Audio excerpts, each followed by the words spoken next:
Hi, I'm Andrea McLean. And I'm Nick Feeney. And between us, we've had 5 weddings, 4 children. 3 divorces. And 2 dogs. Richer, poorer, in sickness and in health, in work and play, in menopause meltdowns. And teenage tantrums. It is love, laughter, friendship, and glasses of wine that get us through. And we hope that you will continue to enjoy our podcast as we attempt to master midlife. Now, you know I like a theme. You know I love a theme. Today's theme is fill your cup. What we can do to fill our cup, because obviously this is something that we do on a regular basis. We post about it on social media. And I thought, who can we have on as a guest that is an expert on filling cups? Who would that be? Who would that be? It's none other than Helen McGinn. Oh, hello. Hi. Lovely to see you both. Technically, you fill glasses. I do glasses, yeah, but cups. Sometimes it's a cup. Oh, I was going to say, let's be honest, we've had some of the stories like when the children were young, Yes. cups were used. Cups were used. Hello Kitty cups and that. Mine was what was it called? Kath Kidson. Yes. It was a Kath Kidson mug. Yeah. We've all been there. We've all been there. Thank you Some so are much. still there. Yeah, Hold on, it gets better. Yeah, it really does. it does. So I thought we would talk about. Obviously, we every week we do our thing that we call #4things, which really is just the 4 things that we try and do each week that fill our cup. Now, why 4? Really, because it makes us do something other than just work all the time. That was where it started with us, wasn't it? It is, you know, it's the whole premise is what 4 things do you do or have you done this week to fill your cup that had nothing to do with work? And I think if we're not careful, we get so caught up in life, in work, in stuff that we have to do, certainly as we get through midlife, we forget to do those things that bring us just the simplest bit of joy. But also, if we don't reflect on those things, we sometimes think, God, I'm not doing anything for myself. Yeah. And that's what it is. It's that power of reflection. And the 4 things, there's 7 days in a week, right? If in 4 days, you could, out of those 7, you could be doing something just to fill your cup, then I think it just, on reflection, shows that you've had a really healthy week, good bit of balance between work, life and play, you know, and that's why we did it. And I think also we have such an all or nothing attitude. We do it with, with exercise or diet or what have you. It's like, if I can't spend an hour at the gym, then there's no point doing anything. If I can't go on this full diet where it's all, then there's no point doing anything. And it's the same with doing something that brings you joy. We kind of think about it needs to be something massive, like go to a spa or do you know what I mean? Yeah. So for me, why are you laughing? Because I'm laughing at what was filling our cup last week. I wrote it down. It was it's so lame. It's so we loved so it. much joy. What? So much joy. What? We sold some furniture on Facebook. Oh no, that brings so much joy. Oh my God. I totally relate to that. Yeah. Facebook Marketplace, once you sift through the scammers, right, and you actually get to some genuine people, and you go, oh my God, they've offered me this. It's only a little less than I wanted. Oh my God. And they're coming round tomorrow. I know. It's just... It's the little wins. It is. Yeah. And then one of the things that we sold, which has been with us for a long time, but sadly it had to go, it was a jukebox.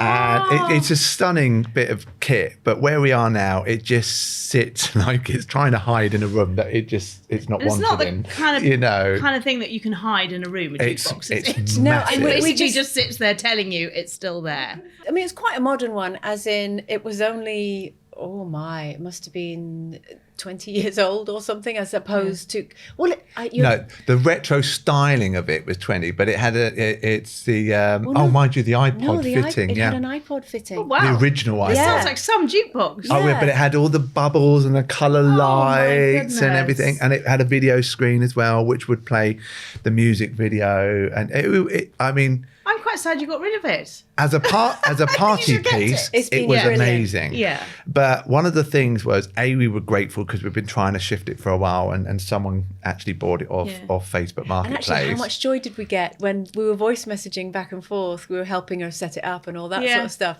And she sent us like a little video of it going Oh, with and the she was bubbles so are on, and you could hear her happy. kids dancing in the See, that's background. good. And we were like, Everybody it's wins. got a whole new lease of life. Yeah. You know, it's bringing joy to someone else's Yeah. house. It's great. But it's what we spent the money on that filled our Come cup. on. Come on. Oh. Do share. Oh, this is how exciting our life is.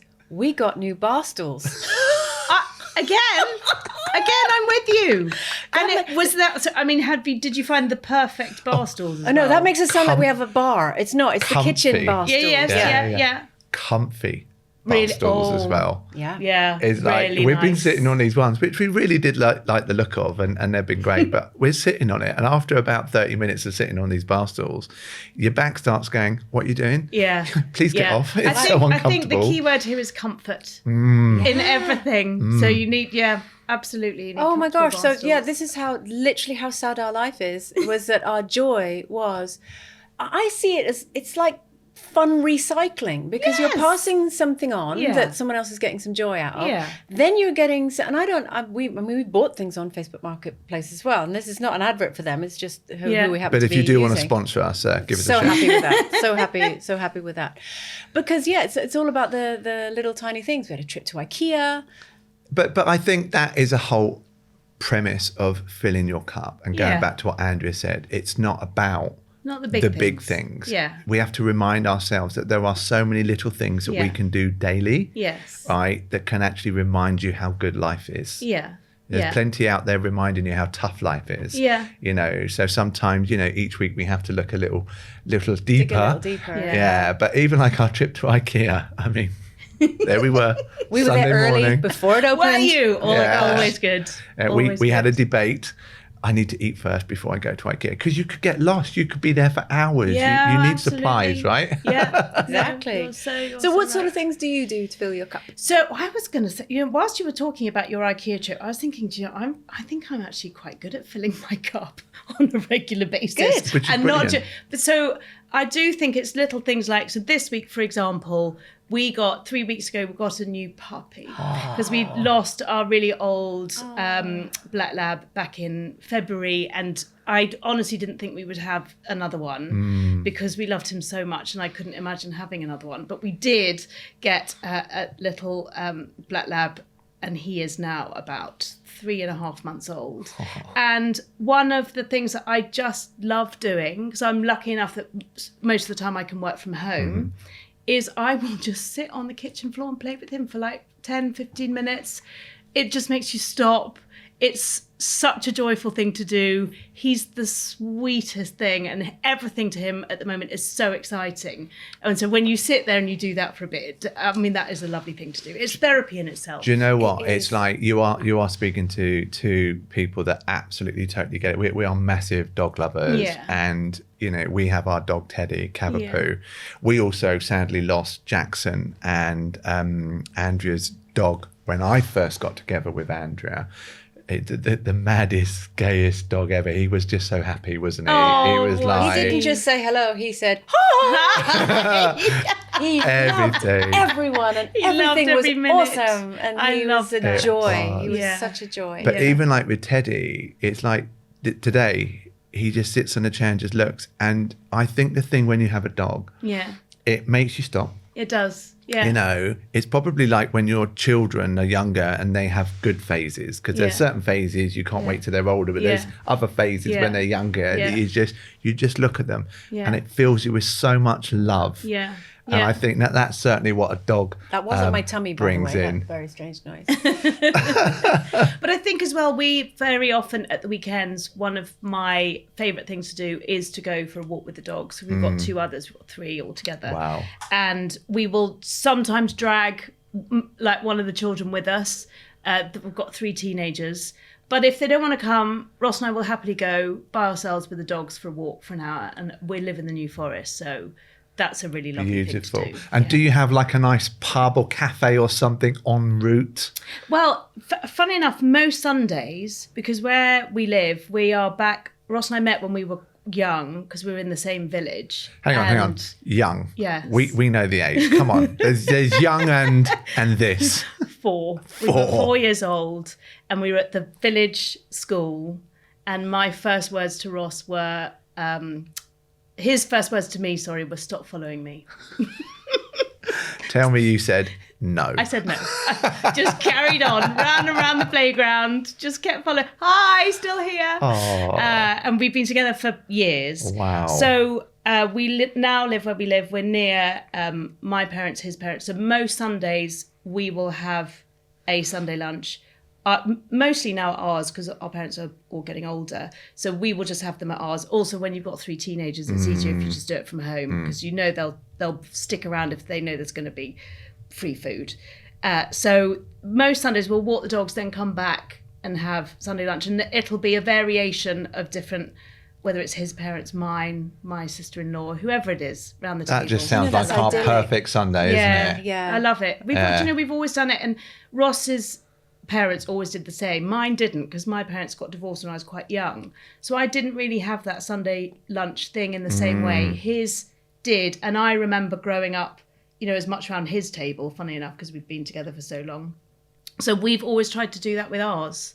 Because I think it's even if you only get them sitting round the table for half an hour with all the children and us and grandparents, there is that conversation that is just so precious and funny. 100%. And also, like we said, it doesn't have to be anything big, or it doesn't have to be elongated. 20-30 minutes of just everyone being present, having that moment and sharing that memory is enough to fill your cup, isn't it? But also checking on the kids, make sure they're happy, and then by then you can go, now it's the adults going to talk now. We do that when they say, can we get done? Bye, off you go, you've eaten, it's good. I'm really interested in sort of unpacking that a little bit, in this idea of you coming at your view of family life from a slightly different perspective to his, because obviously you're a child of divorced parents and he's not. Just by osmosis, you will subliminally have a different idea as to what you see happiness looking like. Even if you are in a happily divorced home, and of course that can be a thing. Would you say then that you've consciously tried to create what you have now, or is it just kind of fallen into place? I would say it's probably a bit of both. I mean, I was very lucky in that my parents, even when they got divorced and I was about 8, stayed in the same village. Well, and actually we just moved to the next door village for a while, but we all stayed in the same area and still are to this day. And so, my mum lives down the road still. My dad married again, has been for 35 years, longer, I think. And so it was all for the best anyway. But I think that's probably something you learn when you're a bit older. You can then look back and realise it was a good thing. And yeah, I think you're right. There's a bit of both. I think I always knew I wanted that for my family, the bit that I'd seen growing up, where there is the table with everyone around it. But I don't feel like I've had to work that hard to get it, if you see what I mean. Of course you have to work because it doesn't just happen. But the dynamic was already there. It was already in his DNA and sort of in my DNA. So it felt very natural. Yeah. And I'm sure also with these Sunday dinners, and based on what you do for a living, there's got to be plenty of free-flowing wine, isn't there? There is. I mean, it's quite ridiculous, but because I get sent quite a lot of wine as part of my job to taste, if I am doing a wine tasting at home, I will then often... Is that like every Friday night? Every Friday night. Well, Bring a friend. Generally speaking, like if I'm doing tastings up in... A lot of them happen in London, so I'll be tasting maybe 100, 150 wines a day. If I'm at home, I'll often do tastings with about 30 because I'll be doing a tasting to write a piece for something. But obviously I have a taste and then I've got these bottles, put the corks back in the top. And I have very happy neighbours. So they go on the doorstep like milk bottles, really, and an email goes around saying there's bottles on the doorstep. Come and help yourself. So like people put boxes of apples from their garden. Yes, You do ours is that wine. with Yes, wine. Yeah. Oh yeah. my God. That's amazing. Hang on. Can we just go back to when I'm in London, I have to taste 100 in a day. How the fuck do you then do anything else? Well, yeah, I think again, it's. And all is that in the, why you it's only all do in the 30? training. Because you have to do the writing Yeah, absolutely. afterwards. It's all in the training. So I spent 10 years as a supermarket wine buyer. So when my job really was just assessing wine all day long. So you're tasting, spitting it out, obviously. Yeah. But you do build a tolerance to it. Oh my slightly. God. But funny enough, I've found as I've gotten older, my tolerance actually, if I'm sitting and enjoying a glass of wine, just drinking it rather than tasting it and spitting it out, my capacity is like it's ridiculous. I'm such a lightweight nowadays. I can't physically just can't drink like I used to, and so now it's got to the stage where I think, okay, if I am going to have a glass of wine, I want it to be a really nice one, actually. Yeah. Do you think that? Because that's definitely the case. With me. Yeah. Well, Yeah. but for both of us. Yeah. And I don't know what the science is or why, but there is clearly something that happens in midlife, isn't there? Oh, definitely. Because certainly in our 20s and 30s, Yeah. we're bulletproof, aren't Yeah, we? We can pretty much take anything, Yeah. or we certainly think we can. Yeah. And then all of a sudden, one day you realise that you've had one or two, and then that's it. It sends you over the edge. You're Yeah. like, what? Yeah. That used to be my prees, as the children say. I mean, physically, our bodies just cannot process alcohol in the way it used to. That's what happens. But what's interesting is that obviously for us, this is a social and recreational thing that's happened. So we really don't drink. We have bottles of wine that have been sitting there for absolutely yonks that are in the fridge. A really cool wine drawer in our fridge that we filled up with wine that will probably never get drunk, but it looks great. It looks great. But every now People and then, come round, I'm like that. See my wine drawer. I think I need to come round and see this wine drawer. You are so welcome. Yes, You are so that's welcome. what we'll do. I'll change it up. Don't you worry. But what's so interesting is that, every now and again I'll get a little taste for it and I'll think, I do. I fancy having some wine. And I have to be so selective now about what I do have, because one glass of the wrong wine and I have a banging head. Yeah. I don't sleep very well that night. The next day I feel like I've been run over. And yet if I choose the right wine, and this is why I thought it'd be so interesting to talk to you in terms of wine seems to be the drink of choice when it comes to midlife, particularly for women. Yeah. Choose the right one. We can share a bottle between us and I barely feel anything. Yeah. So what do you look for if you are a midlife person and you're enjoying your wine, but it's not affecting you in the way that it used to in a bad way? Yeah. What do you look for? Is it preservatives? Is there something on the label? Wine is it is a pretty natural ingredient. It's made from squashed grapes, so there's not an awful lot in there that is going to make you feel bad other than alcohol. I mean, that's the main thing. And very often you hear nowadays there's a lot of talk about sulfites in wine and whether those can affect you or give you a bad headache.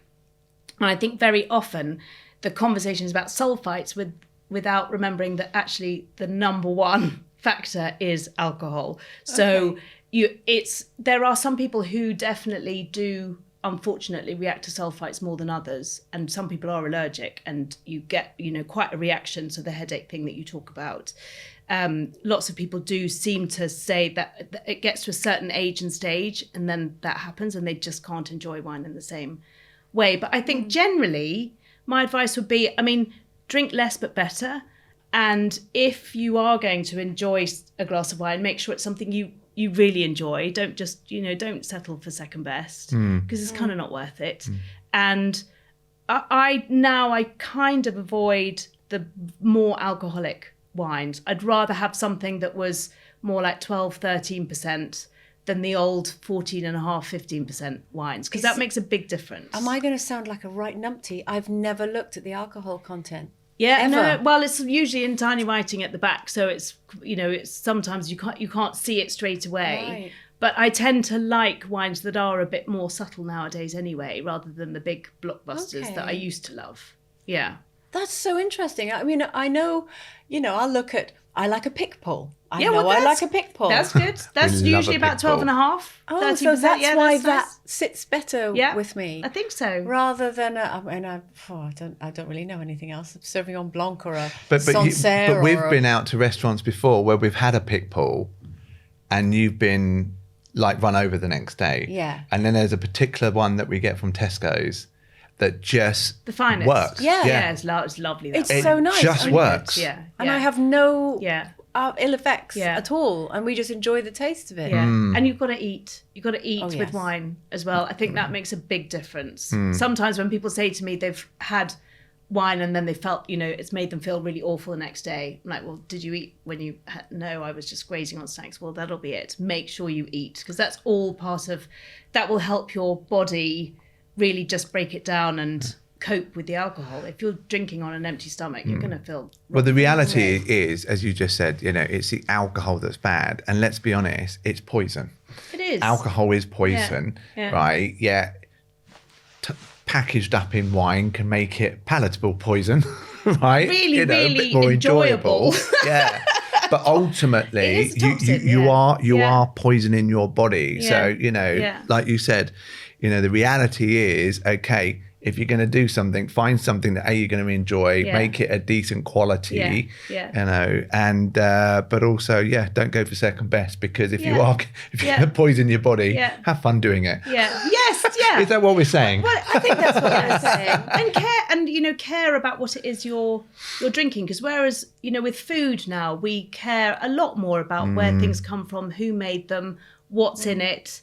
But sometimes with wine, we don't do that. We're just like, oh, that's really cheap.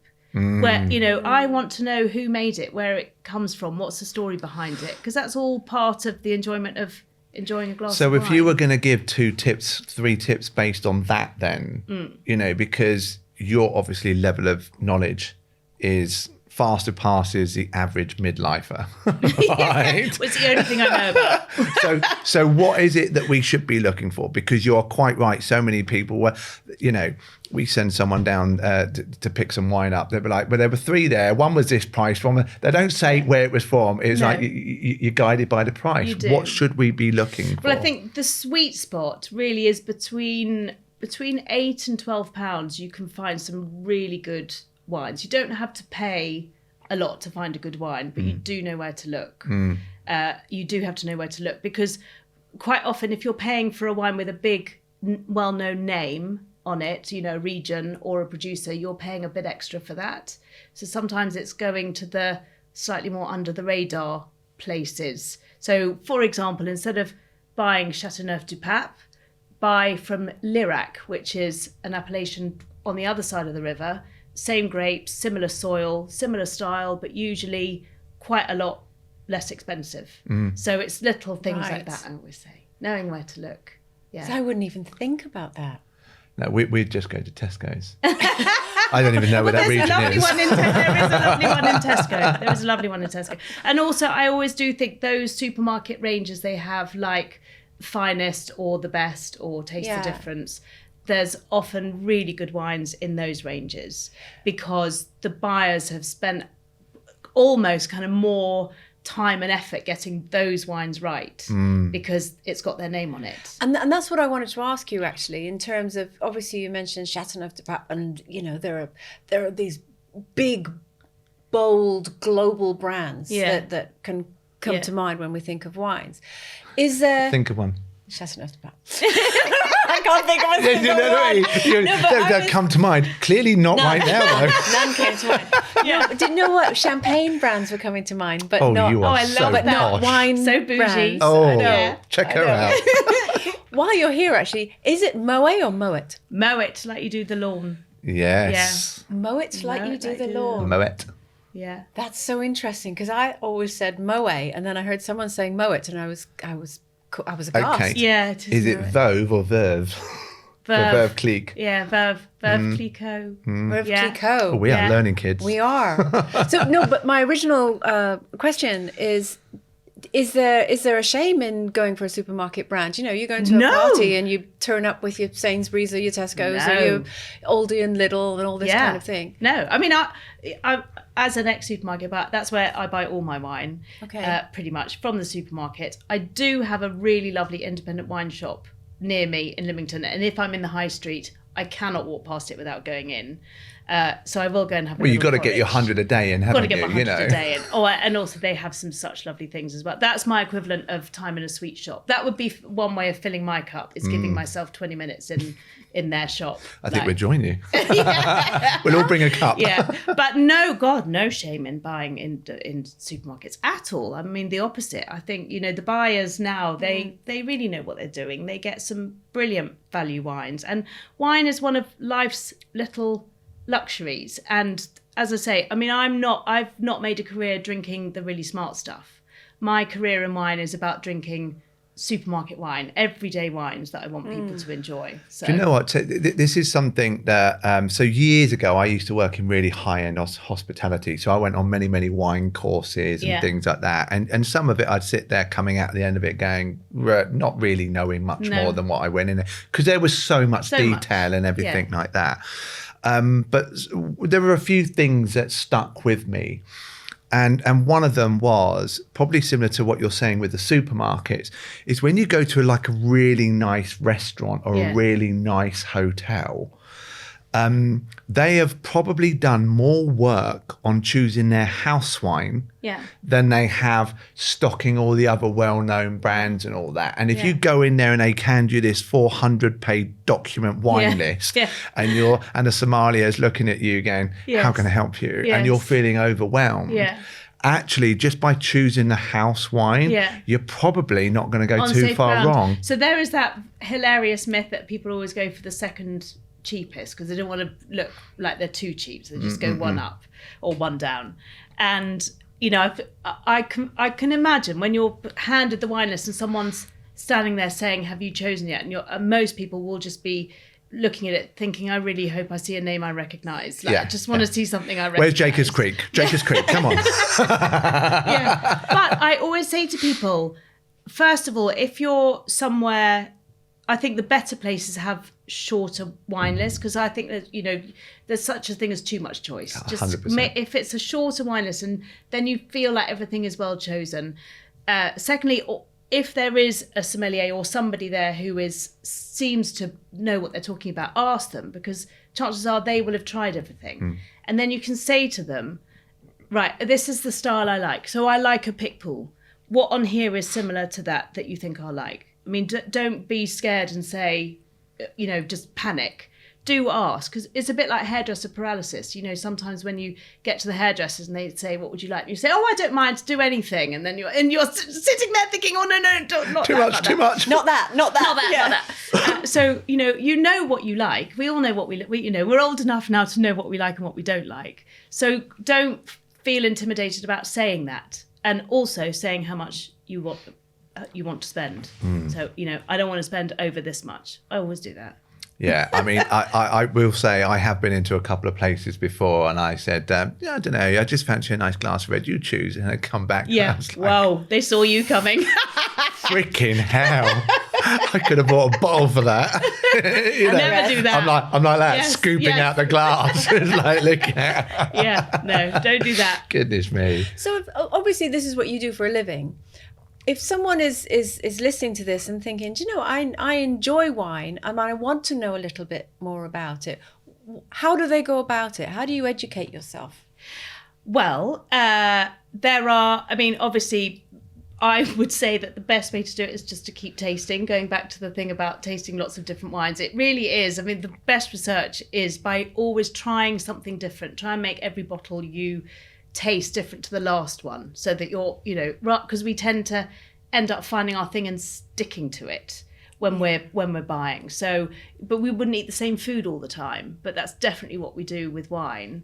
I wrote a book years ago called The Knackered Mother's Wine Guide, which is still going, and it's really funny because when I wrote it, I wrote this wine book essentially for my friends and family. It was based on 10 years of being a wine buyer, but also all the questions I'd ever been asked by my friends on a very regular basis. So I was like, I'm going to put it in a book. But it was a blog originally, and that became a book. And I always say it's, if you get your head around these basics, you don't need to know everything. Just get these basics in your head, and then you can start building your own. It's like having a inbuilt wine sat nav. That means you can then navigate. So I want to know what the most common questions are.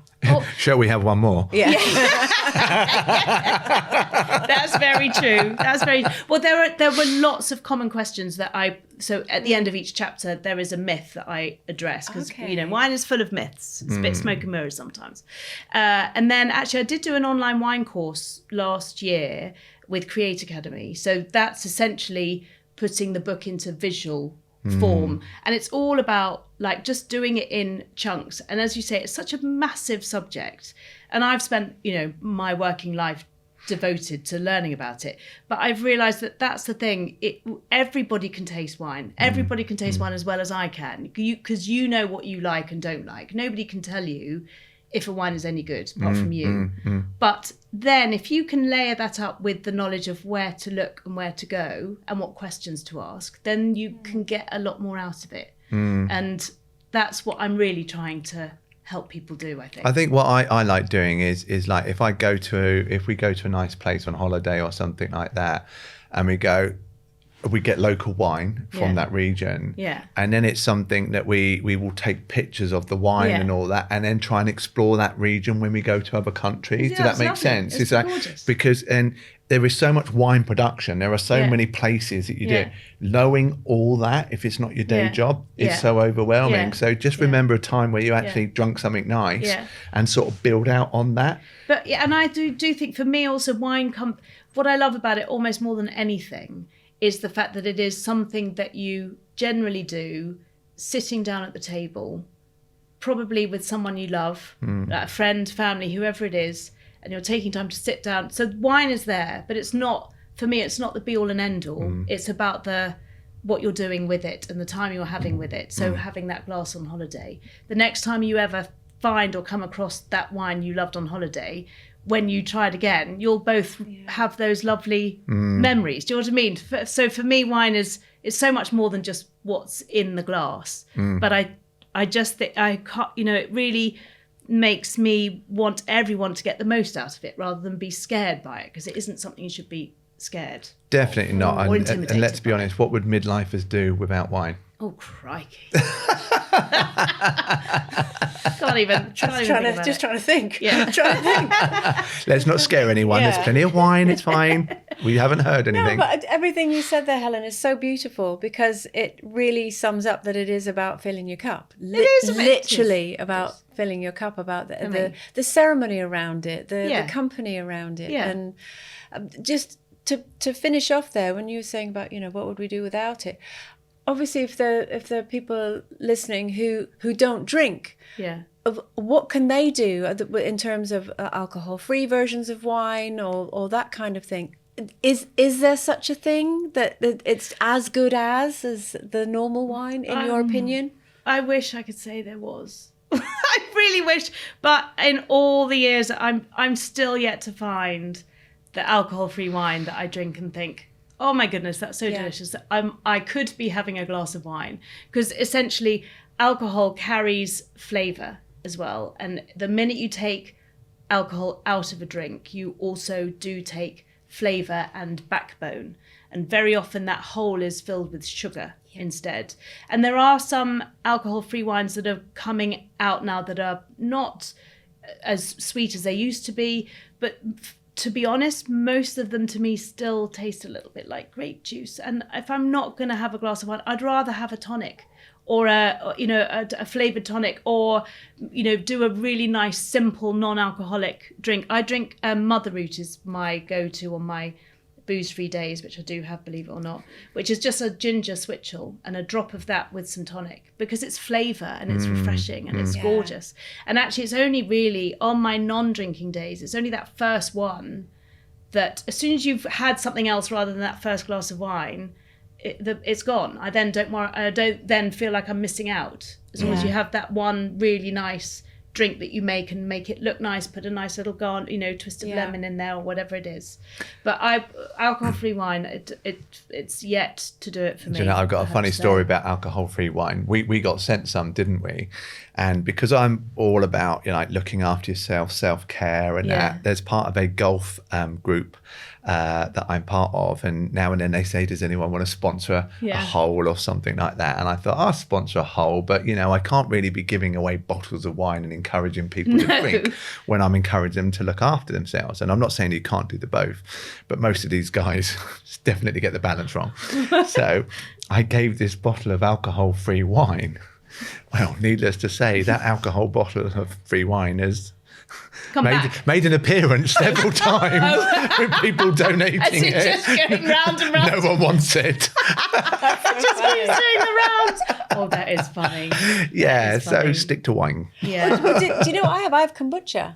Kombucha, brilliant. In a wine glass. I put it in a wine glass with Completely. some ice, and I get the ceremony, and it is like a ceremony at the end of the day where you're raising a toast to yourself that you've made it through. Yeah. And I think you're absolutely right in terms of there's a depth to wine that we don't even appreciate that's part of the enjoyment and not just the alcohol.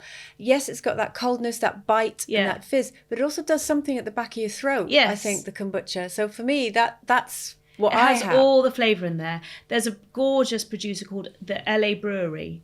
And I think if you Google them, you can order online. I think they're in Ocado and some other places. But it's an alcohol-free brewery in Suffolk. And the girl who makes it, Louise Avery, she uses foraged ingredients because she was brought up on mull by her mum, who was a great forager.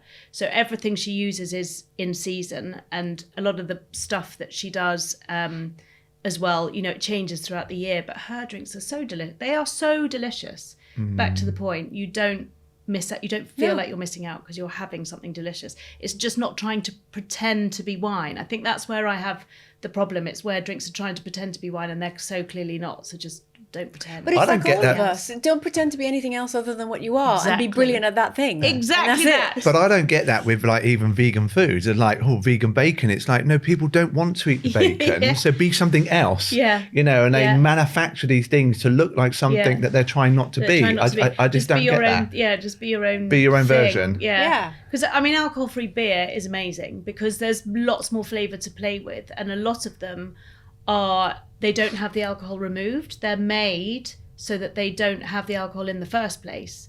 So it's a different process. So it means that it's left tasting pretty much like beer. It's still beer. Do you remember when we were on holiday once in France, and I was just like, not that I buy beer often anyway, so I've gone to this French supermarket and I'm really not quite sure what I'm looking at, these variety of beers. So I buy them anyway because it's hot and it's nice to have a cold beer at the end of the day and that. And about 2-3 days in, I realise I'm drinking alcohol-free beer. Right? You were feeling fantastic. Right? I was like, awesome. And then Finley, Andrea's son, my stepson, was there. And he's like, oh, well, can we get some proper beer? So I said, okay, we get some proper beer. And what was funny, we spent the whole holiday, he drank the proper beer and I just You're on the alcohol-free? I did not like the proper beer. It's so funny, isn't it? And you feel great. Yeah, it was amazing. You still quite often will go for the alcohol-free beer. Do you know what? I'm so funny. It's like, I have this thing about saying I don't drink. I don't drink often. Yeah. I used to, oh my God. Yes. Terrible amounts. Great fun. But now, that was then. Now I couldn't do it now, nor would I want to do it now. But I primarily drink, if I go to a pub, I might have like a ginger beer or something like that. Just something like you say with a bit of flavour or something. I do enjoy a nice glass of wine. Yeah. But like we went out recently to a lovely restaurant. I ordered a glass of wine. I probably had a quarter of it. Yeah. I just wanted that wine taste with what I'd ordered. Yes, and with that your was food, it. and then you did enough. Absolutely. It's like the gravy, isn't it? It's just another added layer of the food and that. Yeah. But it's funny, isn't it? Alcohol and how people are with it. And I think a lot of people are readdressing their relationship with it and trying to work out, what's good and what's not. And it is about balance. But I think that's where I've always tried to reiterate that with wine, for me, it is, you know, it is about the journey, not the destination. Like those days are gone when you didn't mind, you know, you didn't care what you were drinking as long as it was cheap or somebody else was buying. You know, now it is about caring what's in your glass because you want to make it. Okay, very quickly then. Right. Name a wine from the past, like when you were growing up. Lambrusco Bianco. Yeah. Oh, really? So mine would be in my 20s when we used to go to All Bar One back in the day and used to order the glass of Chardonnay, and the glasses were massive. It was like a goldfish bowl. And it was that buttery Australian Chardonnay that was so trendy, you know, back in the, like, this is early 90s, just arrived in London, thought we were very swanky going to All Bar One, drinking our massive glasses of Chardonnay. And now, even now, if I smell it, it takes me back. It takes me back to, you know, to standing in that bar on the Northcote Road. Well, for me, I see Lambrusco Bianco in a supermarket. Yeah. It takes me back to going to parties and thinking I'm being very, very swanky by arriving with a bottle of wine. There was that one. Is it Frascati? Yeah. Yeah. And then when my dad, when he was being super posh, Blue Nun. Oh. Black Tower. Black Tower. Yeah. Yeah. They're still around. I know. They're still around. Now, I want to pick up on something that you said, which was it's all about balance. Yes. It's all about balance, because I think this is a brilliant way to end today's conversation. You'll have heard of Dr. Michael Mosley. Yeah. And he has come up with this test, which is all to do with balance. Yeah. Which he recommends that anyone in midlife should give this a little go. And what this will do is it'll ascertain our longevity in life, in terms of if however long you are able to do this test, which I'll go into in a second, is a sort of predictor for how basically how long you're going to live. And the reason for that is, other than having traffic accidents, falls are a worldwide most common cause of death. And normally it's because you've lost your balance. Now, you lose your balance from drinking wine and from all sorts of things. That was my little tenuous link there. And you didn't even know you loaded that, did you? No. Don't worry, you won't regret it. We're not going to get you to do anything. So this is really interesting. So we could do it here. Do you want to be our guinea pig, Nick, or should we try and do it here? Can we just talk about what it is first? Okay, what are you going to make us do? I am not committing to anything. So a good test of balance is to see how long you can stand on one leg. First of all, with your eyes open and then with your eyes closed. So what you need to do is and anyone listening, you can try this at home. Take your shoes off, put your hands on your hips, stand on one leg. See how long you last. Now the test is over as soon as you shift your planted foot, as in you wobble about, or you put your other leg back down. You do best of three. Best of three, time yourself. And then you do it again, but with your eyes shut. Yeah. It'll be terrible. You will fall over so quickly. And it has a list of whatever age you are, of how long you are expected to last. So under the age of 40, you're expected to last 45 seconds with your eyes open, 15 seconds with your eyes closed. Really? Age 40 to 49, you're supposed to last 42 seconds with your eyes open, 13 seconds with your eyes closed. Now we're getting to proper midlife here, and this is all of us in this room. Age 50 to 59, 41 seconds with your eyes open, 8 seconds with your eyes closed. It massively drops. Age 60 to 69, 32 seconds open and 4 seconds with your eyes shut. And if you can do that, that's good for that age. Right, okay. It is. I will say I'm not going to get up and do it here. Oh, go on. Well, only because... I'll do it. I don't mind. I know probably about a year or so again, we went to a talk, and one of the guys was a movement guy talking, and he actually got everyone to do that particular exercise, and he talked about it. And it is insanely difficult and different when you shut your eyes. Yeah. It's almost like someone's pushing you. Yeah. Your sense of awareness and balance goes. And the amount of people that stood there going, yeah, I can do this, stand on one leg, flamingo, I do it. You know, there are a few yogis there as well. Yeah. Hey, don't say yogi in that tone. It's great being No, yogi. hey, it's good being flexible, right? And then he went, now shut your eyes. Oh my God, it was like dominoes. Really? Like people like falling and things like that. It's amazing. Well, I had total knee replacement in May. Because an old accident came back to haunt me, and I feel like that about some of my ex-husbands. Well, well, do you know what? When I went to have the scan done, because my knee effectively just gave way in January, and I went to go back to see the doctor and the surgeon, and we scanned it, and he looked at it, and his words were, he said, "Helen, we've run out of road." Like, you just need a new one. Oh. Yeah, so I had to have a new one. But the good thing about it has been that I hadn't been in a gym for years. Like, I swim a lot and I walk the dogs a lot, but I haven't been in a gym for years.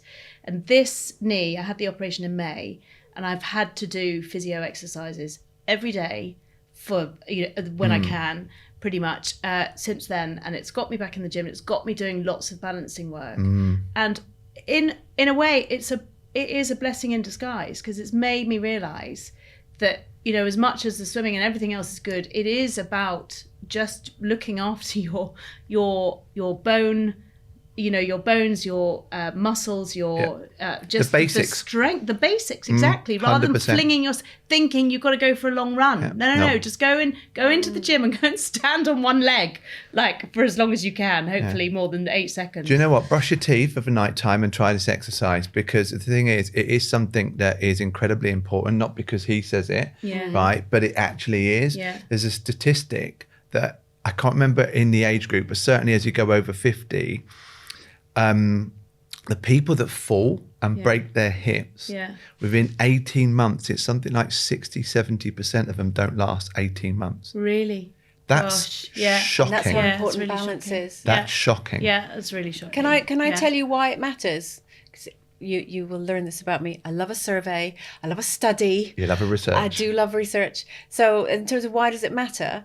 So this was a study in the British Medical Journal, tested 2,760 men and women who at the time of testing were 53 years old. So you're 51. You're 51, you're 51, I'm 54. So we're right in that kind of bracket, average-wise. They measured their grip strength, how quickly they could stand upright from sitting, and how long they could stand on one leg with their eyes closed. When the researchers returned 13 years later, they found that the tests had all independently predicted the chance that someone would die over that period, but the one-legged standing test was the best. Those individuals who lasted less than 2 seconds were 3 times more likely to have died than those who held it for 10 seconds or more. Now, that sounds like a really grim way to end the podcast, but it doesn't. It just shows that these are all things that you can work on. Yeah. And it's not about going to the gym. It's not about, doing huge, great, big things. This is something that we really try and live by. Yeah. Is that what are the micro habits that you can introduce to your daily life, whether it is the filling your cup and doing 4 things, or literally, as Nick said, when you're brushing your teeth, which hopefully we do twice a day, just stand on one leg stand for on a one while leg and do it. Builds that strength up. Yeah. And if you do the balance and not fall over, you can reward yourself with a small glass of really nice wine. I love that. Not after brushing your teeth. That's not mouthwash. Helen, thank you so much for coming and joining us today. Thank you for having me. Thank you. So lovely. I think we all need to go and get a glass of wine now. I think we do. I think we do. And thank you too for joining us as well. And we hope that you've enjoyed this latest edition as we continue to crash through and master midlife.